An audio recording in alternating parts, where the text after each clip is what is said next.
the sacrifice and the payment has to be made upfront.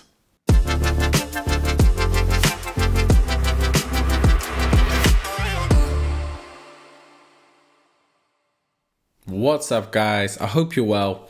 I got a few questions for you today. One is, how many hours a week do you say you work? And second would be, how many hours a week do you want to work? And finally, how many hours a week do you think you need to work in order to get to where you want to get to? These are really powerful and interesting questions to ask yourselves, and let's go through them one by one. So first, how many hours a week do you work? Now, if you're in full-time employment, the answer is probably around 40 hours, depending on what country you're in, depending on what the laws are. The general average is 40 hours a week. Now, if you're self-employed, that might vary massively. If you're employed and then you've got a side hustle or a business you work on, again, the number can vary extremely. If you're a part-timer, it might be a lot less. But that's a good thing to know. It's a good thing to figure out how many hours a week do you put into your work. And especially for the employed, I would say, how many hours of that 40-hour contracted work do you work? Do you do a lot of overtime, paid or unpaid, noted or unnoted? Do you work all that time, or are you having conversations? Are you doing personal things on work time? The second question is, how many hours do you want to work? So how much time do you want to spend working? And this is really greatly going to depend on how much you enjoy what it is you do. You often hear very successful people who've made a lot of money, they talk about how they've never worked an hour in their life. And it's obviously not true, but the sentiment behind it is that they enjoy what they do so much that they've spent their whole lives just doing what they enjoy. It doesn't feel like work, in the sense of it doesn't feel like an obligation or a chore. It's something they're excited about and passionate to do. And this is where it becomes really interesting, because the final question was, how many hours do you think you'll need to work to get to where you want to get to? And if the answer to number 2 is that you don't want to work as much, you want to do like 4 hours, 5 hours a day, it probably means that you're not enjoying what it is you're actually taking part in. And that's a hard thing to get your head around, because people these days talk a lot about making passive income, and effectively the ability to just earn money without really doing any active work. That whole term passive income is very exciting for people, because they like the idea that money is just coming in and they're not necessarily doing anything. They've set some things up in place, and now they just go on holidays and travel the world, and all the time, every time they check their bank account, there's new money. And maybe it's a few hours a week to just maintain the systems and make sure that that's all running. And that's all well and good. It sounds very appealing. You can understand the appeal. But I don't think it's the reality of stuff. I think that's a great selling point for people when you're talking to someone who does 40 hours a week on a job that they hate. 40 hours a week where every single moment of that time is a complete chore. Whereas someone who really enjoys their work will spend upwards of 70+ hours doing it. And some people might look at it and go, but that's not a real job. It's earning them money. They're spending their time and energy on it. I think it fully qualifies. It might not fit within the parameters of what we determine a job to be, but it's doing the job. It's getting things done. So these are really important questions to ask yourself, because firstly, with that first question of how many hours are you working, you probably could work more.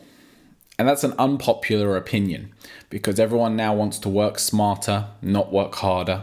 Everyone wants to automate everything and delegate everything else and not actually do anything themselves. They want to just be on holiday on the beach while other people work for them and they earn money. Someone said it great to me once. They said, all right, you go on your dream holiday, you're drinking your favorite cocktail, you're eating your favorite food, you're sitting by your favorite beach. How long do you think you could do that for before it became boring? And I thought about it for a while. I was like, well, I think I could do it for quite a while. 4 weeks, maybe even 6. But the reality of it is I go on holidays, and after 2 weeks, I'm itching to get back to my regular day-to-day. I enjoy the holiday, I have a great time, but I'm then ready to get back into my routines, and I'm ready to get back to achieving and seeking out goals and working on challenges, because that's really what it's all about. It's not about being able to just sit back and relax. That's called a boring life. It's not a satisfying life. Look at these really rich people, Warren Buffett, Brian Tracy, The Rock. All these guys are on the later stages of life, as in they're at an age where they don't need to work anymore. They've got plenty of money. They could go on holidays as much as they like, but they choose to continue. Why? Why continue to make films or produce content or invest in stocks when you've got all this money? It's not purely greed. I think more than anything, it's an enjoyment in what they do. They find fulfillment in it. They're excited by the challenge. They're excited by going after the things that they want in life. So they continue to pursue it. So that second question, I'm trying to remember the order of them now. That second question was, how many hours do you work? How many hours do you want to work?